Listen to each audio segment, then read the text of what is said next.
In today's video, we are working with Patrick Adair Designs to make some amazing ring stock using melted bullet shells, real meteorite, and titanium.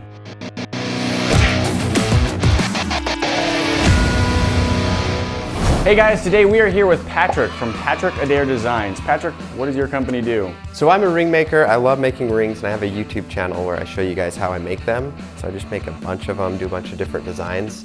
And one of my favorite materials to work with is meteorite. You can see I've got a big slab of it here. It's just really cool because it has a lot of interesting patterns to it. But I get a lot of scrap that there's nothing really to do with it. And so you can see we've got these shavings here as well as just those remnants there. So this is meteorite. Yes. And this is meteorite. Yes. Like meteorite that fell out of the sky and crashed into the earth. Yep. That is super cool. Yeah, these crash up in the Arctic Circle and they go out with metal detectors and they have to find them, send them over to the US, cut them up with a bandsaw, then the slabs get sent to me, we make ring blanks and then make rings from them. And what's this here? Is this? So this is titanium. So You've this got titanium as well. I just also thought would be a cool material to work with. Very neat. Here's what we're going to try. We're going to take the meteorite shavings and the brass we got from melting down the bullets and we're going to cast them together. Later we'll try to machine the ingot into a ring. We've got a bunch of these bullet casings, that's our source of brass. We need to melt those down in the furnace, so let's do that. And then while things are melting, we can make a couple of molds that we can put our meteorite pieces down into, and then after that's in there, pour the molten brass on top of it. Should that work, you think? Perfect. Yeah, I think so. Let's give it a shot.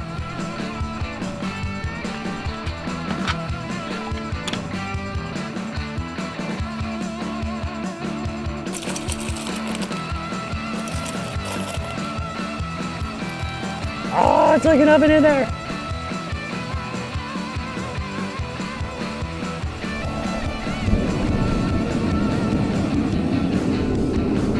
All right, we've got our brass shells in the cup. We're gonna melt those down. Once that's melted down, we should be able to pour it into the meteorite. Sweet. I think while that's melting, we should get our molds ready, the meteorite shavings, so that everything's just ready to go as soon as that's nice and liquid. Awesome.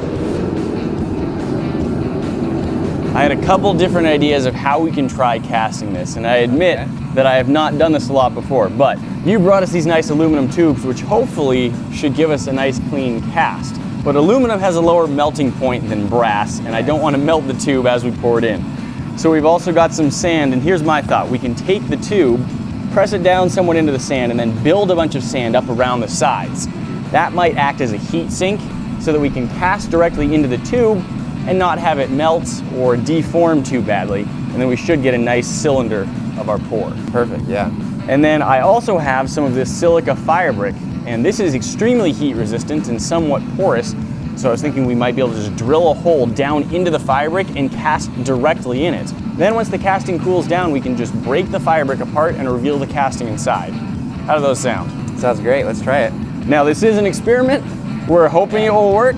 I don't know for sure. A lot of this is an experiment. Have you ever tried embedding meteorite shavings in a metal before? I certainly have not, so it's gonna get crazy. How big of a casting do you think we should do on each of these? Well, I think what we should do, because it's nice, because I have a lathe, and what that does, it grabs onto the material, then I spin it, and I'm able to cut the ring shape into it.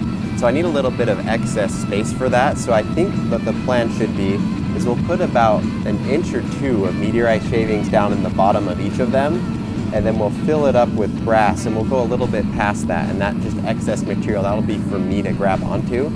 So we'll end up with about a 3, maybe 4 inch long rod at the end. Okay, so this tube's probably about the right size, and then this one we can either cut short or we can just press it down farther into the sand. Either works. I guess let's figure out how many castings.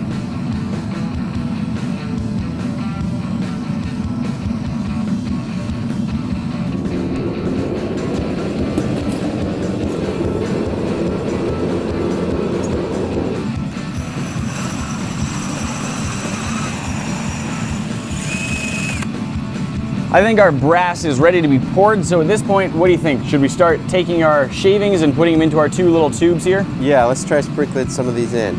Wonderful. We probably don't want too much of it, but we want enough that it will definitely be visible inside the ring. Yeah, that's the goal.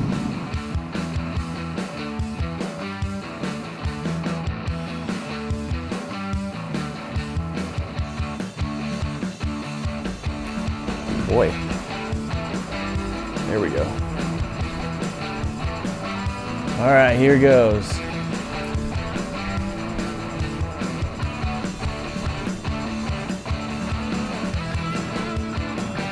Well, we definitely got it poured down in there. Now we just kind of have to wait for it to cool down so we can see how well it did. Yeah, hopefully it got in with all those little meteorite pieces. We still have some brass that's molten, but we don't have enough for a whole second pour, so let's just melt a little bit more.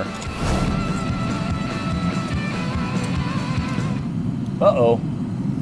So some meteorite definitely did get stuck in the brass. This magnet is very attracted to all the meteorite since it's made of iron and nickel, but it can't pull it out, so we got a little bit of it. The question is how much. Let's let this cool off. So some things there worked well and some things did not. We didn't get the brass to flow through the meteorite shavings, and I think that's because they were too dense. So for this time around, we're gonna try it with some titanium. We'll also try it again with some meteorite, and we'll do a couple different techniques to try to do that. But for this titanium one, we're just gonna try to put them in there pretty loosely, so we'll just have a lot less density of the shavings themselves. I'm also very interested about the fact that our brass looks a lot more like copper at this point. I wonder if it's copper colored all the way through. We could sand away. True, we should maybe grab a file and start wearing this down, see if we've got some nice meteorite in there. Yeah, we might still be able to get a ring out of this. Yeah.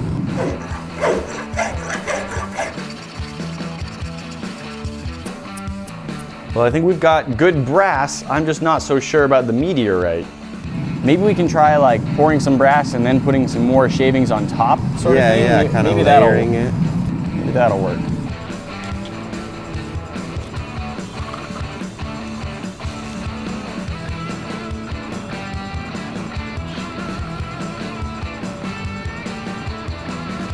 Our brass is poured into our titanium. Oh boy, I like how that slides out kind of. I think it shrinks when it cools a little bit. That's probably it. Ooh. And it looks like we got our brass all the way down to the bottom on this one. It's gonna slip Fit out there. the top. Not a super smooth pour since we did pour it into 3 layers and you can definitely see those layers.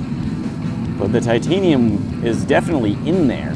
Yeah, hopefully we can cut away through that. This is really not even very warm anymore, so yeah.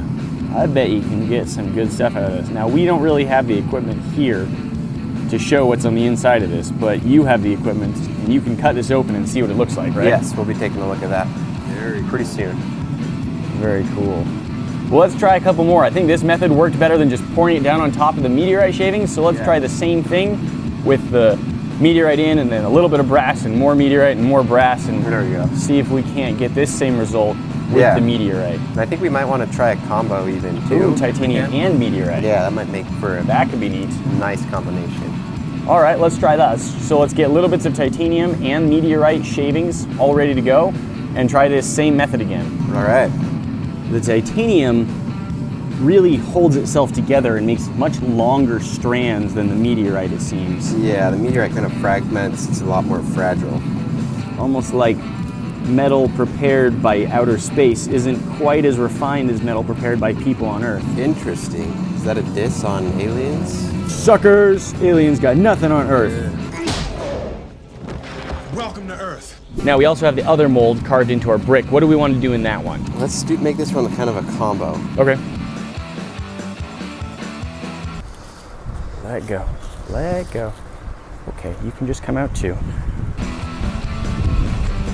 Perfect, thank you. You ready? Yep. Here goes 4. First layer done.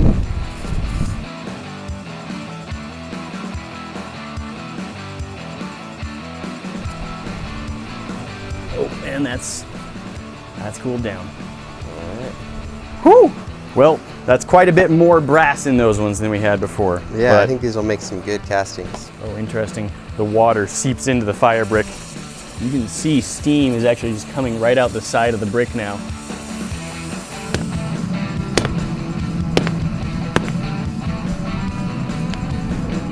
There it is. Huh. Look at that.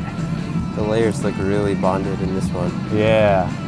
All right, this one's maybe not quite as clean, but I still think we got some metal jammed in it. You can see there's the big piece of meteorite right there, sort of sticking out on the side. Okay. And you know, you're the one who's got the tools, who's gonna be able to figure out if this will work. Yeah, we'll have to see. I have no idea. Patrick, we got some interesting results. How do you feel about this? I mean, I think we're gonna be able to make this do. It was quite a bit of a challenge. We had a lot of problems with the materials not sticking together, the layers being difficult, but I think in the end, I think we'll be able to get a ring out of these. All right, so this was our first one. We tried just pouring all of the brass down on top of the meteorite shavings, and it wasn't really able to get past the meteorite shavings. Those ended up just sitting on the bottom of it with no brass around them. We then tried moving on to using titanium, and for this, instead of just pouring it down on top, we had loosely sprinkled titanium, we poured some brass on, sprinkled some more titanium, more brass, more titanium, final layer of brass. So for this one, I think we got some good layers of titanium sandwiched into the brass. It looks like it's quite well bonded together. So this one probably will work out pretty well. Yeah, I think so. Once we just get past those rough edges we've got on the outside. This is the one that was inside our fire brick. We had some big old chunks of meteorite in there, as well as lots of shavings. There were a few different layers of pores, so I bet there's some good embedding going on here. And then this last one here, this tall one, this one looks pretty good. I think we've got 4 layers of brass, and we had meteorite shavings with titanium shavings mixed together all through. What's it gonna take to find out what's inside these things? So I think what we're gonna wanna do is just grind into them a little bit, see what we've got going, make sure that we don't have any separation of the layers. We do on the edges, of course, but I think once we grind into it a little bit, we should be able to see where it fuses together.